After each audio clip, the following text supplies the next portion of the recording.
This is the blessing that Moses the man of God pronounced on the Israelites before his death. He said, "The Lord came from Sinai and dawned over them from Seir. He shone forth from Mount Paran.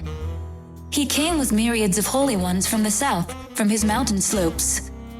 Surely it is you who love the people, all the holy ones are in your hand. At your feet they all bow down, and from you receive instruction, the law that Moses gave us, the possession of the assembly of Jacob." He was king over Jeshurun when the leaders of the people assembled, along with the tribes of Israel. "Let Reuben live and not die, nor his people be few." And this he said about Judah, "Hear, Lord, the cry of Judah, bring him to his people. With his own hands he defends his cause. Oh, be his help against his foes." About Levi he said, "Your Thummim and Urim belong to your faithful servant. You tested him at Massah, you contended with him at the waters of Meribah." He said of his father and mother, "I have no regard for them." He did not recognize his brothers or acknowledge his own children, but he watched over your word and guarded your covenant.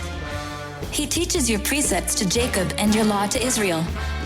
He offers incense before you and whole burnt offerings on your altar. Bless all his skills, Lord, and be pleased with the work of his hands. Strike down those who rise against him, his foes till they rise no more. About Benjamin he said, "Let the beloved of the Lord rest secure in him, for he shields him all day long, and the one the Lord loves rests between his shoulders." About Joseph he said, "May the Lord bless his land with the precious dew from heaven above and with the deep waters that lie below, with the best the sun brings forth and the finest the moon can yield, with the choicest gifts of the ancient mountains and the fruitfulness of the everlasting hills, with the best gifts of the earth and its fullness and the favor of him who dwells in the burning bush." Let all these rest on the head of Joseph, on the brow of the prince among his brothers. In majesty he is like a firstborn bull, his horns are the horns of a wild ox. With them he will gore the nations, even those at the ends of the earth.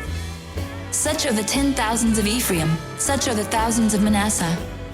About Zebulun he said, "Rejoice, Zebulun, in your going out, and you, Issachar, in your tents." They will summon peoples to the mountain and there offer the sacrifices of the righteous. They will feast on the abundance of the seas, on the treasures hidden in the sand. About Gad he said, "Blessed is he who enlarges Gad's domain." Gad lives there like a lion, tearing at arm or head. He chose the best land for himself, the leader's portion was kept for him. When the heads of the people assembled, he carried out the Lord's righteous will, and his judgments concerning Israel.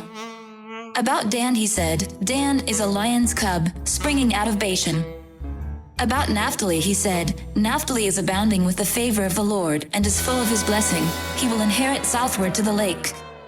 About Asher he said, "Most blessed of sons is Asher, let him be favored by his brothers, and let him bathe his feet in oil. The bolts of your gates will be iron and bronze, and your strength will equal your days.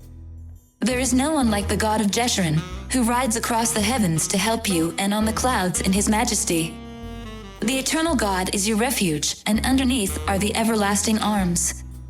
He will drive out your enemies before you, saying, 'Destroy them.' So Israel will live in safety, Jacob will dwell secure in a land of grain and new wine, where the heavens drop dew.